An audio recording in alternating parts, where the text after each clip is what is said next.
Welcome, everyone. You are tuning into Engaging Walk. My name is Drake. And my name is Rubie. We believe in the power of walking together and talking together. It is a simple act to stay connected, and movement is key. So this week, we are going to be discussing our second part of our family values set. And so this is going to be a really important topic, one that we are very passionate about. And we took our engaging walk in El Cajon today. We took Boba to a new dog park. It was awesome. She got out a lot of energy. There's a lot of changes happening in our family. Things that we're excited to tell you about, things that we cannot just reveal. But stay tuned for that. And so yeah, let's we'll go right into the content. So right now, I just wanted to say we're like 2 days late, and last week we didn't do an episode because we've been having a lot of, like I mentioned, a lot of changes. Moving and things that we're going to reveal soon. And then work demand as well. Yeah, so basically I got put on underway and it went longer than expected. And yeah, because I'm active duty in the Navy right now. And so that's a challenge that we face. That's part of our family culture, is taking on challenges. And I think that we do it as good as anybody out there. But of course, there's always room for improvement. So that's why we tend to focus very carefully and put a lot of emphasis on our family culture. So last week, or the last episode, we discussed a lot of concepts about developing your family culture. And on this time, we're going to be talking a lot about like implementing the family culture. Yeah, implementing that family culture and what that actually might look like on a day-to-day basis, going into each month, each week, and then like planning out, future events. So you want to share some of your first thoughts on that, Rubie? I think it's for implement, we did the first part, which is the overview and the forming the culture. And now it's just like the steps that make it happen. And when we discussed about the content, implement, I was thinking of, the memories that I have in the childhood. Like my mom, she will ask me to help her in the kitchen when I was, I think, like elementary age, or even like younger than that. Because I remember as a young kid, I was very picky about cleanliness. So if someone like clean the class is not done, like well done, you can see like some marks on there, I will clean it again. So that's the reason why that, it's still imprinted into my memory. But what I try to say is that when a family member invite the child into a routine or into the way that they do life, the child will remember very well. And then it just embedded into the child. And that's how I feel like it is a healthy way to implement the culture, because the child gets to see it and doing things with the family members instead of like hear a theory, is doing it with. And there's a very like famous quote, like, teach me and I forget, but if you do it with me, I remember. So I think that will be a powerful tool for implement the culture. Yeah, I think, especially if you have a family where your goal is children. Your goal as a married couple is like, hey, we're going to have X amount of children, 1, 2, 3, 4, 5 more. And the legacy that you carry on with your children, and it makes me think of it was kind of like a meme, but I think there's a lot of truth to it. That there was a mother that was constantly on her son about like, hey, I carried you for 9 months. You can't do anything right. Like, why can't you just do this? Like, go away. I don't need you right now. Just sort of just like belittling and not showing appreciation for her son. And then it flashed, forward to her being elderly, and she's like, I don't know why my son doesn't want to hang out with me.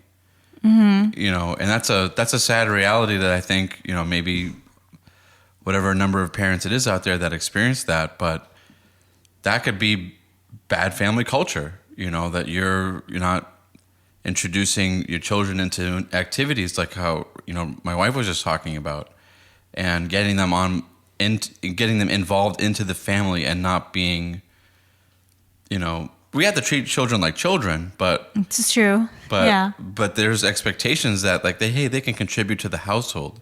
They can be treated like members of the family, as opposed to I don't know, Just like, be on the outsider looking in. right. And talking about my background, which is Asian family, and also, my experience as an educator, children, they loved when you ask them for help. They loved it because they feel value and they feel like, oh, I can do things, I can help. And so I feel like if we, because, my mom I'm grateful for my mom because she's like, if you even cannot help me, you can just look, So I learned by looking at her a lot. Up to like this day, like if I look at some, and I think that is how my observation skill got, stronger throughout the year because, from young, she asked me like, if you cannot help, you look and you learn from it. And then, shout out to my mom. But also like, even something like Asian, when we have a high expectations for the children, I'm like, oh, they're too young, they cannot do it. Or like, you have to do it the first time perfectly, which is impossible for a child. And but yeah, I feel like what I learned from as an educator is that you introduce something new to them with your excitement, they can feel it, and then also like help them to success and to succeed instead of like fail them, Yeah. So that is something that I learned along the way, and I wish my mom could be that too. But she does a great job, and I learned so much from her.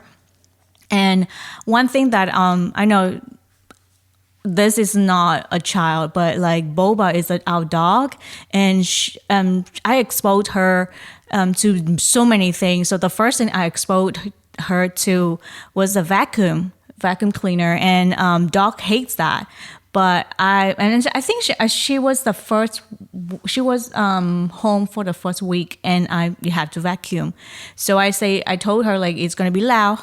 Careful, wait, and then first I let her sniff, the vacuum and be around with that. So prepare your child and then slowly move it into, and then, build it up for success. And as they see you do it with them, they feel more comfortable in doing it. And then, the more you give, you trust them, it's again, back to trust and there to guide them. I feel like that will set your children to be successful in the long run, because now they will be grow up with knowing who they are, be confident in what they do, and the trust like, hey, if I messed up, it's okay because my mom tell me that, and I think that is very, very crucial for the development of a family, especially the culture. Mm-hmm. Yeah, it reminds me a lot of the earlier discussions that Rubie and I had about our children, and right now we don't have any children yet. But we are always talking about like, what would we do in this situation? What would we do in this situation? And just being on the same page in terms of like how we want to raise them. And one of the things that we both discussed was just being able to enable our children to have entrepreneurial mindset and to invest and to show them like, hey, this is how you use money. This is how you budget. This is how you save. The money that you earn, we are going to show you what you're going to do with the money.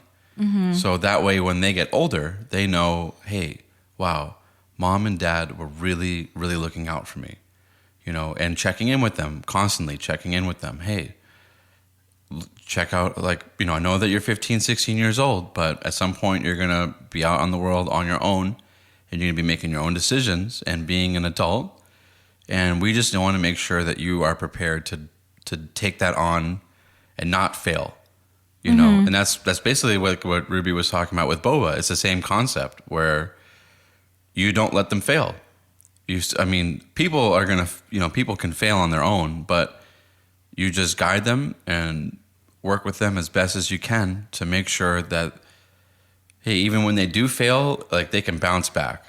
And they know that they have you to go back to. And it's a crucial thing that happens with Boba. You know, like our dog is, you know, raising her up and guiding her. And it's a new challenge, and more obviously a greater challenge with children. For sure, yeah. But it's one that, like, I can attest to what she was talking about with expectations, where, you know, working with students on my own when I was teaching is like, the expectations is most of it, and then making them, or at least a good portion, and then the other of it is just like making sure that they adhere to it and making sure that your standards don't drop. And you always hold everybody accountable to the standard. Like, hey, this is, as a family, this is how we operate. You know, we check in daily. We have dinner together. You know, if you're going to go out and do things, like, we need to know X, Y, and Z, and having those boundaries, having those expectations. And, you know, that begins with the husband and the wife also. It's true. It's correct. You know, so as long as the husband and the wife have that foundation, which is what we talked about last week, the family is just an extension of that. That goes to Boba. We're both on the same page with her. How are we going to discipline her? Make sure that what she's eating, how to deal with her when she gets sick. All these things we take care of together, and we communicate, make sure we're on the same page, and then move forward. You know, and yeah, it's the same thing with children, but it's definitely a greater challenge. Yeah, because, you know, it's mini us. So I don't know. I heard so many stories that, you know, they said like, I didn't say, like, the mom recognized herself in her daughter, but without telling her or teaching her daughter something that she did in the past.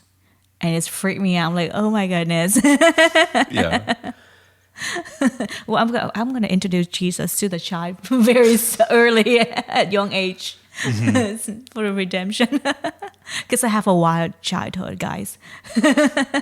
Yeah, I did too. Probably in a different way, because I grew up in different environment. Yeah. But we always have stories, but, you know, yeah, it's going to be cool. It's going to be good. And I think for implement, again, it's built on trust. It built on, you know, we go back to our, you know, the culture, trust, love, honesty, and, you know, so I think when we share that with the children, and also, especially when opportunity comes up for example, like, the child, I think children, they learn how to lie to us very quickly, but we don't have to teach them. It's just something that, you know, they potentially just have it. And, you know, like, that is a great opportunity, instead of scolding them, you know, but like telling them, hey, remember the culture that we agree on? We talk honestly to each other, and, you know, even we don't tolerate white lies. And so I think by circumstances in life, you just have your culture implements, you know, day by day, and it's continued to grow as, you know, the family grows. Yeah, I think a lot of those things are really great examples of, like, hey, this is what our family culture looks like. And some of the things that you definitely want to establish those guidelines on it, the recap some of the things that we talked about last time, is what respect looks like in the household. Are we respecting each other? Are we using respectful language? How do we deal with, like, conflict? How do we deal with disagreements? How do we deal with changes, like things that are, you know, you can never account for everything that happens in the family, everything that happens in life. But rolling with punches and rolling through, like, difficult circumstances and changes and things that happen in your life can really, you know, be a great blessing to the family. Like, for us, for example, recently we just had a big move, and we only lived in that place, our previous place, for more like a year.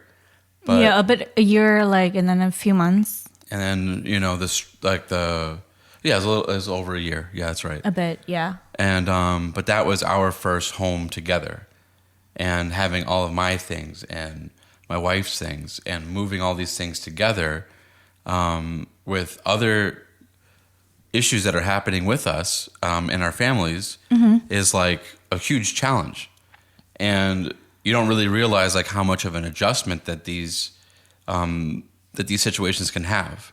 You know, when you compound that with like, you know, maybe things that might happen in your family, things that might happen in the world, things that might happen at your job, that all just come into play all at once. Well, that's where your family culture is really going to come into handy. That's where your family culture is really going to shine through. When you have like, okay, you know what? Things are tough right now, but we've made it through difficult circumstances before. That was how we did it. And I can rely on this person, and I know how to rely on this person. You know, and like that's like what Rubie was talking about, like is trust. That's a really, you know, once you go through things like that together, but you know, you have to have that family culture set up. You know, how always using respectful language, dealing with conflicts, all those things. What do you think would be the most important aspect of that in terms of like setting up the family culture and like a real application of like, for me, I think it's dealing with conflict, things that happen. Well, maybe not the most important, but it's definitely a really important one. Can you elaborate on that? Yeah, so if you were to give like a new married couple a piece of advice, and you're like just something that they can actually do as opposed to an idea, like what would you say to them? Like for an example, like don't go to bed angry. Don't, you know, save Friday nights for date nights, things like that. Like what would be your concrete piece of advice that you could give a married couple? Oh, so now it's for the family? Yeah, like for setting up their culture. I would say for the family, I think, you know, this home is where you belong to. Because, I don't know, this, for me, it just popped up into my head. Like, the children, they can go and have fun all at the park, at the playground, at the friends, family, whatever. But this is the home that they feel belong to. Like they feel valued, they feel loved, and they feel this is where I'm supposed to be. And I feel that such a belonging that whether the child knows it or not is embedded in everyone.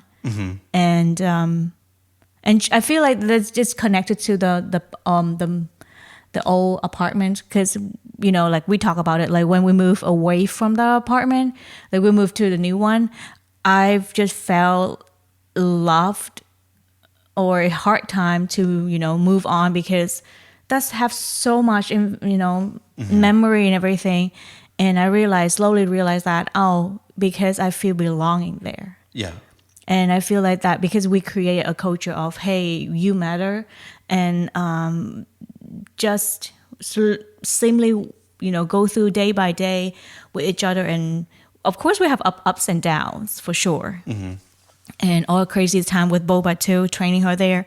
So for her is like her home too, you know. Yeah, it was tough on her too, for sure. Yeah, it was tough on her because I think it was last week or 2 weeks ago. So Drake was not there, but I was there, close by to the neighborhood, and I was just having an idea like, what about take her on a walk? The walk that she gets to know since she's, you know, with us. Yeah, baby.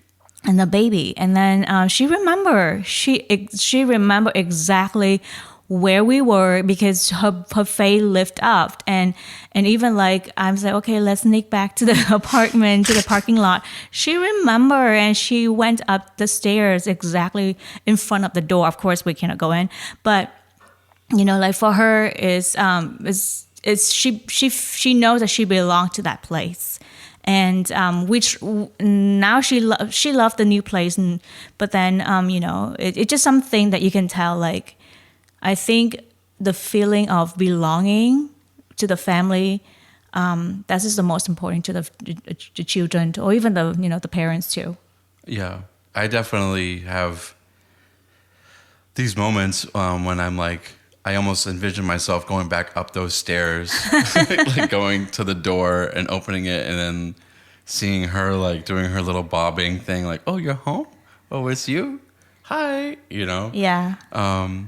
So that's a really good one, sense of belonging. So what would you say gave you a sense of like what was like one of the main things that gave you a sense of belonging at our old apartment? Like what what was some of the things that established that for you?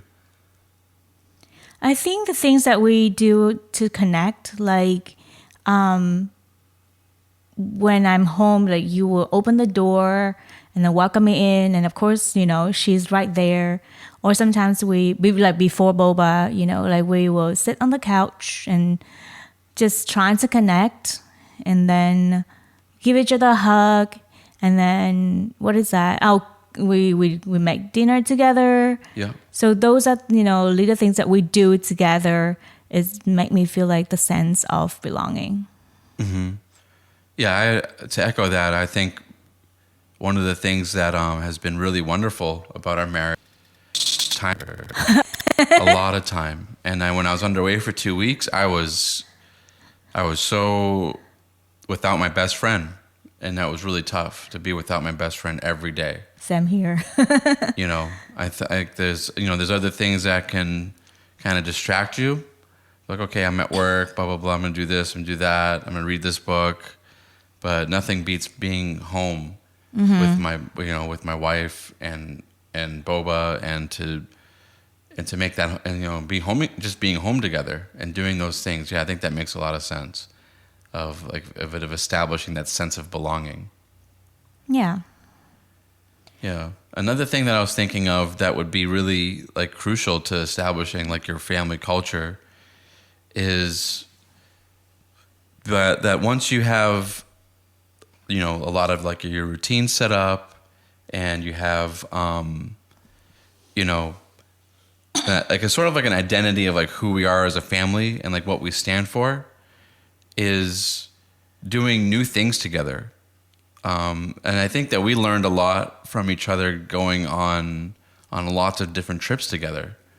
And I think doing new things together and challenging each other with our personal, the things that we love to do as ourselves and in our for ourselves. Like, so for example, like for me, playing music.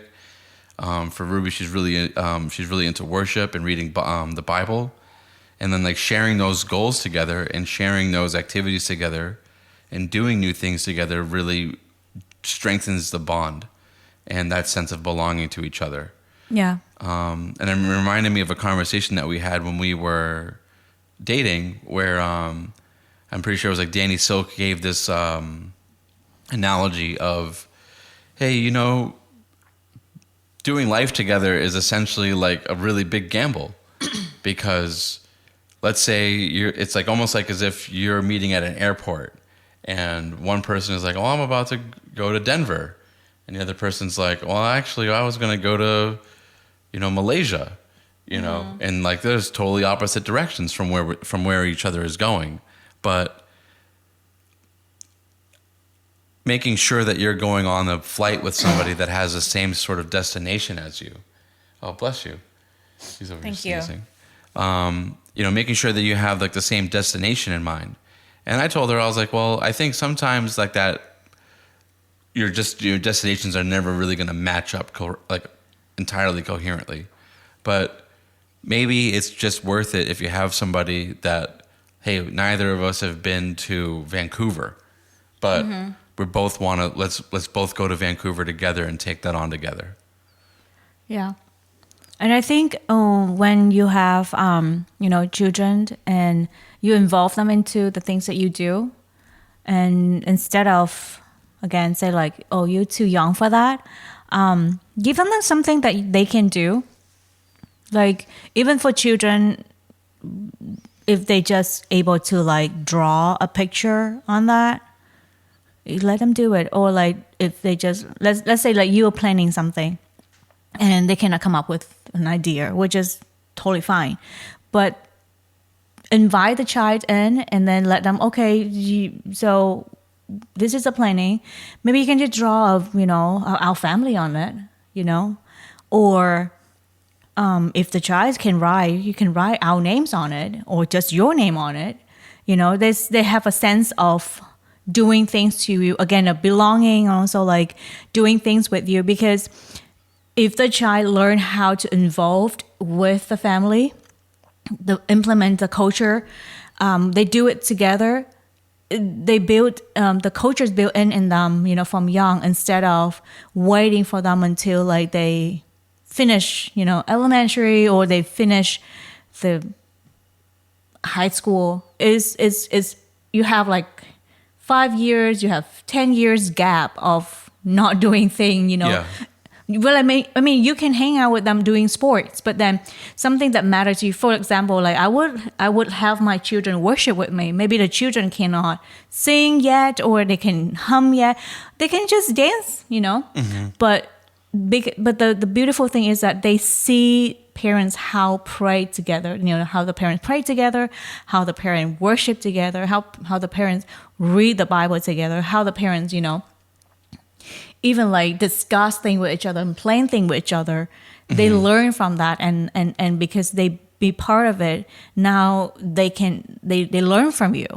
Right. And they take on that, and so if you, and even like you can empower them. You say, okay, now can you take this steps? Can you, after drawing your name, can you think something that we can do as a family?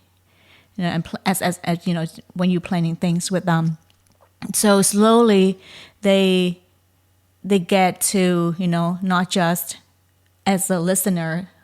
Now they participate in that, and when they're old enough, they can be part of it. So instead of eliminate your child ability, empower them, and trust them can do things. Because children, well, study said that, children from 0, I think, up to 10, they are super creative. They're all genius. Yeah, super creative. Yeah, there's a study that they go from like 98% to 2% genius level, like creativity, to the inverse. Yeah. Once they get to like 5th grade or something like that. Well, they get up to like, I think, campus people or something. Oh, yeah, campus, level. I think, that's just like a different commentary about like the education system. But yeah, the fact remains that your children at that young age have a lot of creativity to them. They haven't seen how people do things. So, and in the human mind is a wonderful thing. And if they don't know like the limitations of what things can be done by, or how things are done, they can imprint their own sort of like vision on what they're doing or what needs to be done creatively without those restrictions. So, that's where it really comes into play. And I think that like, my wife brings up a lot of really valid points, and bringing the child into what you're doing. And it reminds me of like this, this idea that like you are what you do. You are what you continuously do, and that creates your habits, and that creates your character. And they're constantly seeing their parents working through their monthly goals, their weekly agenda. They'll get a sense. They might not be the most naturally ordered or the most naturally like, great planners, but they'll see, hey, there's value to that. Yeah. This is what my mom and dad do. And they might even get a greater sense of like, okay, this thing that I wanted, might help them grow up to see like, hey, this thing that I wanted to do, we can't do, but not because my mom and dad are just being jerks, but I see them plan. I know that when they have things on the schedule, they abide by it. They do that. And if they're telling me that they can't because of this other thing, then I can take their word for it, that they're not just shutting me down. And the whole family can see the schedule and see, hey, this is what we're going to be doing. This is how we're going to work through these issues. This is how we're going to work through the different things that we want to do as a family. And I think like also teach the child to be, be a powerful person, instead of just follow. But they can, of course, children they are dependent, so most of the time they have to understand the rules and the culture first. But also, of course, we're not gonna like not listen to them. Being me a powerful, like, okay, if they see a problem, what are they gonna do about it? How they gonna respond and come up with the solution instead of just share your thought and complain without coming up with a solution.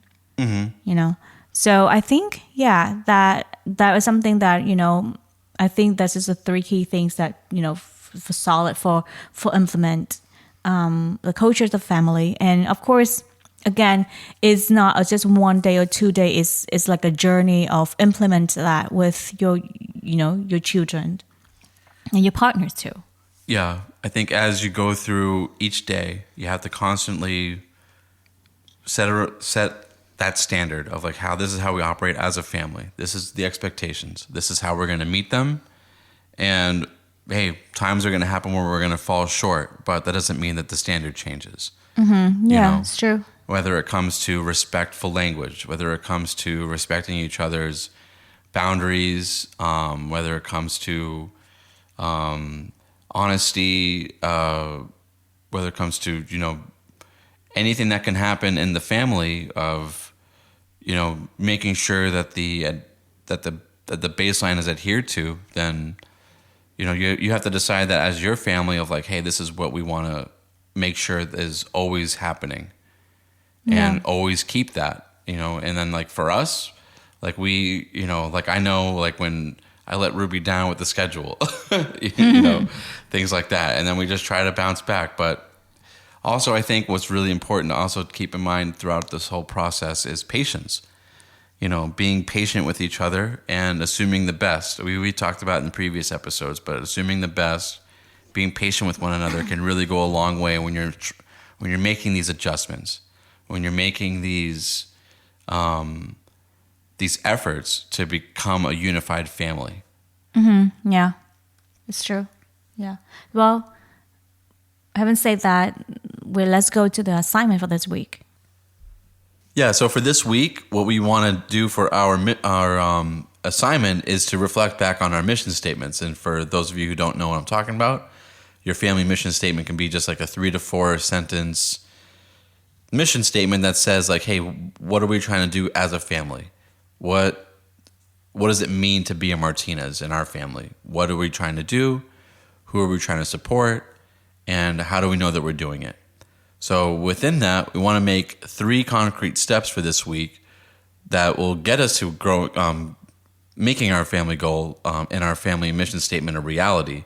So for example, if your family mission statement is that we want to support our community and in every way that we can, maybe come up with a goal or a concrete step of how you can help out your community. Maybe starting a business, or maybe even something as simple as volunteering at some looking for volunteer opportunities in your community, things like that. And if you have like faith-based mission statements, how are you going to reach those faith-based mission statements? For example, if you really want to get closer to God, or if you really want to get better at worshiping, what are some things that you can do to make that a reality? Just like those little tiny concrete steps, things that are measurable, things that are actionable, things that you can realistically do with where you are at right now, and with the whole idea of being progress and moving forward. So with that, we are going to be wrapping up for this week, and we will be seeing you guys next week on Monday. We're going to have a new episode posted, and we want to thank you guys for tuning in. We've got a whole lot of people coming in and listening to Engaging Walk from all around the United States. We love you guys. Thank you so much for listening and taking time out of your day to reflect on us on taking an engaging walk with your spouse or your loved one, and growing together and creating strong bonds between each other. Yeah. And strong connections. So we are also on Facebook, we are also on Instagram and on YouTube. And if you give us a like, share, subscribe, all of that, we would really appreciate it. And also in the comments, let us know things that you like, things that you don't like, things that you would like to hear more of, or ideas that you might have for us or questions that we can answer for you. And then you also can reach us at engagingwhat.com. Yeah. So with that, we're going to be wrapping up. And my name is Drake. And my name's Rubie. And we are Signing out. Thank you, you guys. Bye.